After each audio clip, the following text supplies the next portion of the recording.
All right, so I'm starting out painting these mountains. Starting out with kind of my focal area, some uh, dark greens. I painted this exact same scene a few days ago, but it was in sunlight. So I thought it would be cool to do the same scene but in shadow, and that way you could see kind of the difference of what something looks like in complete shadow versus something in sunlight. I don't know, I thought it'd be a cool addition to this sketchbook, so that's what I'm doing here. I'm just kind of trying to vary the color a little bit as I'm going along. So I have some dark greens kind of grayed down, and then I have some purples in there, some blues in there. You know, this is plein air in Hawaii, so I'm just going from what I'm seeing.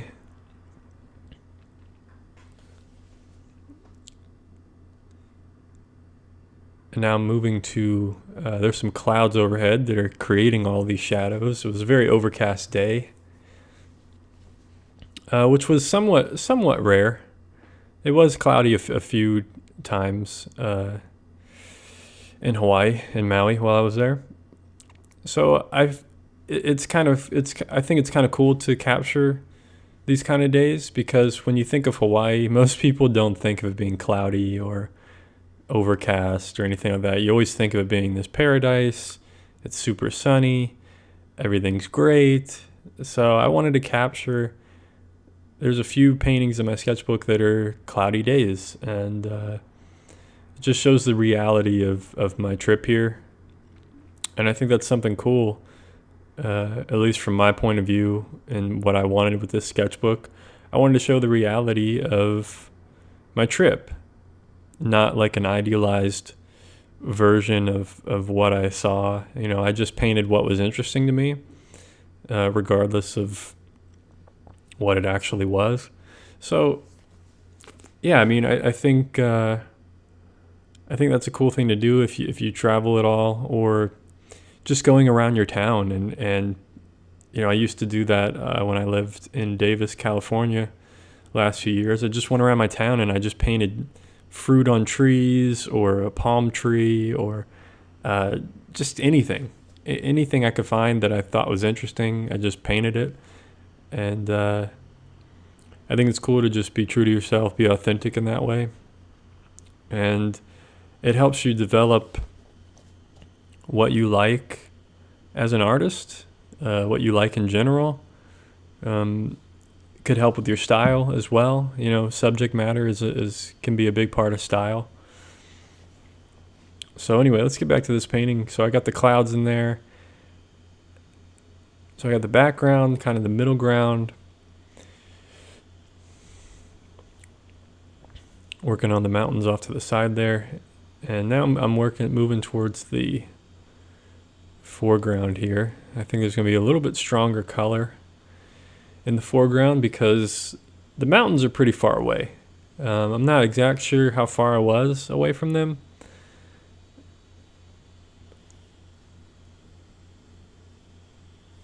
Could have been a mile or so. It could have been a little bit less than that. It could have been a little bit more. It's hard to tell. I mean, I was fairly close to them. They're not super far off in the distance, but my point is this foreground's a lot closer to me.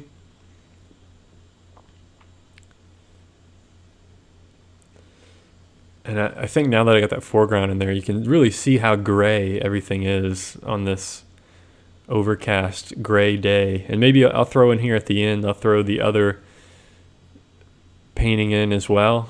If you haven't seen that one yet, the sunny version of this one, I think it'd be cool to do a little comparison. See the difference in the colors, the saturation, the temperature, the values. Everything is completely different. The only thing that's the same really is the actual subject matter.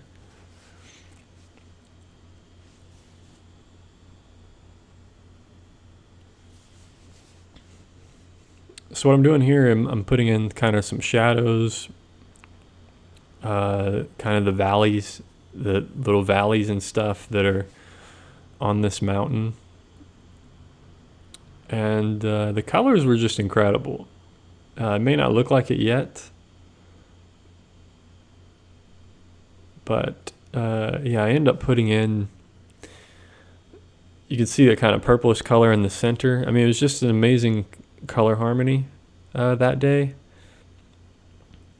I mean, these mountains always had like an amazing color harmony, really no matter the day or time, but just because they're a little bit far away, so you get nice atmospheric perspective in the shadows particularly. You know, you get this nice blue color, or in this case, it's kind of a bluish purple color.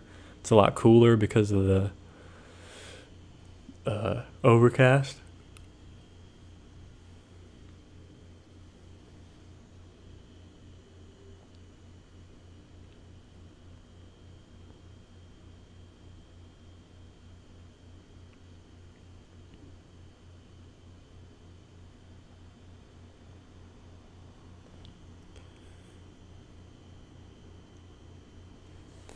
Adding a little more value to this field in the foreground there.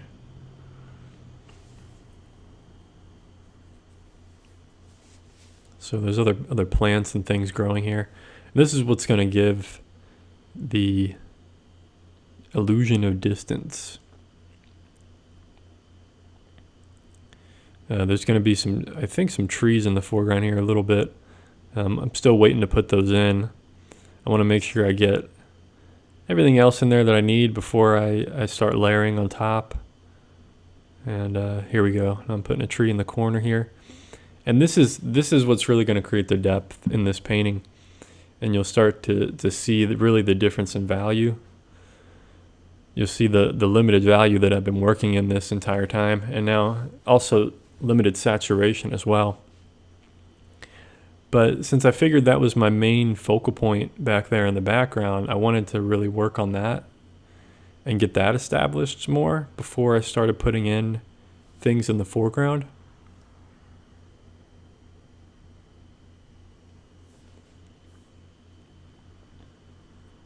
So once I felt like I had that established, I started moving to these more foreground elements, which really, I mean, are very important to the scene. They kind of give the setting for the most part. You know, it shows, like I said, the depth, the distance in this painting. And it also helps with you know, adding a little detail there. Helps with adding temperature to this painting as well, because you can see how warm those darks are there.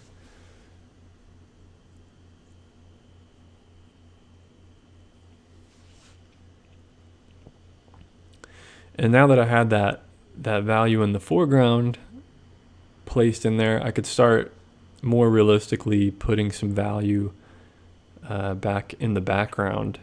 You know, I can start kind of building this value structure a little bit better. So that's what I'm working on here. Just getting those little crevices and valleys and things going back in this mountain.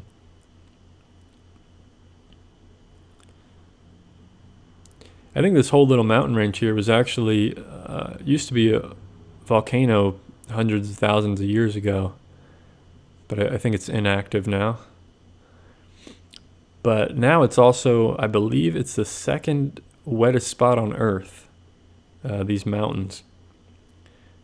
They get about, I think it was like 400 inches of rain a year, you know, so over an inch of rain every day. So it's pretty nuts. There's always clouds over these mountains for the most part, but it's just an incredible landscape, no doubt. So I definitely had to capture this at least once in my sketchbook, and this is the second time, so it was really cool for me, man. Really cool.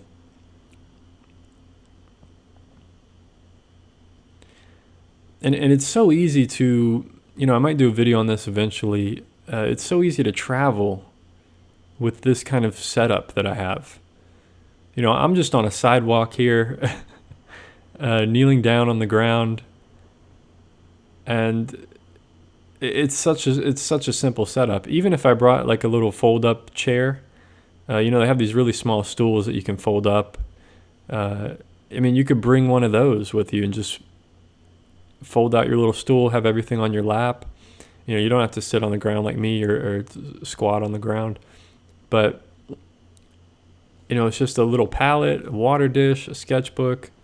And in my case, I brought a little camera to film it, of course. But it's such an easy setup.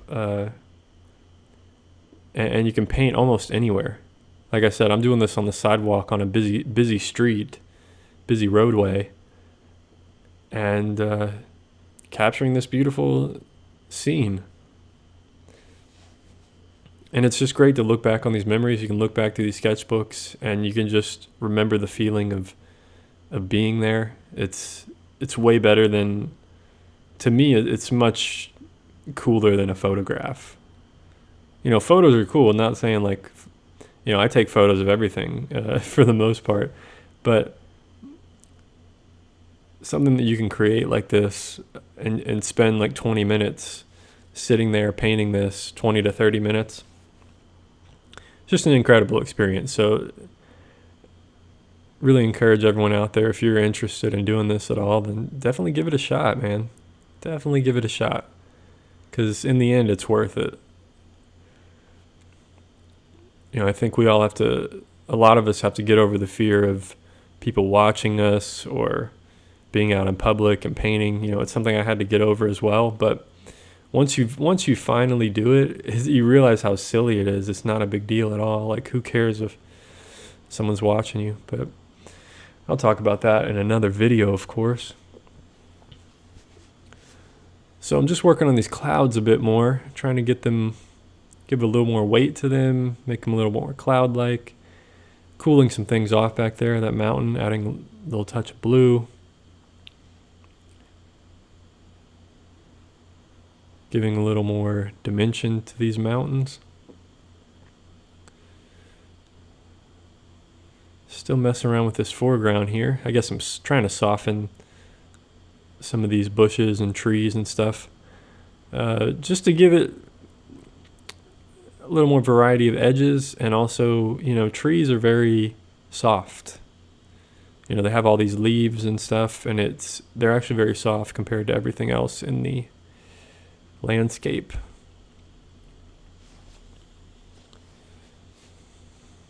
So trying to get rid of that harsh spot that I put in the very beginning. It kind of didn't blend in.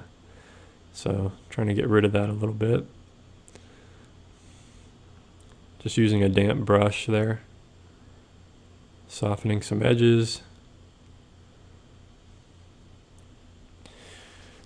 This is kind of the final stage of the painting here. So we're getting pretty close. So now I'm going back in one more time, trying to get some a little more stronger values in my focal area. These little crevices and things.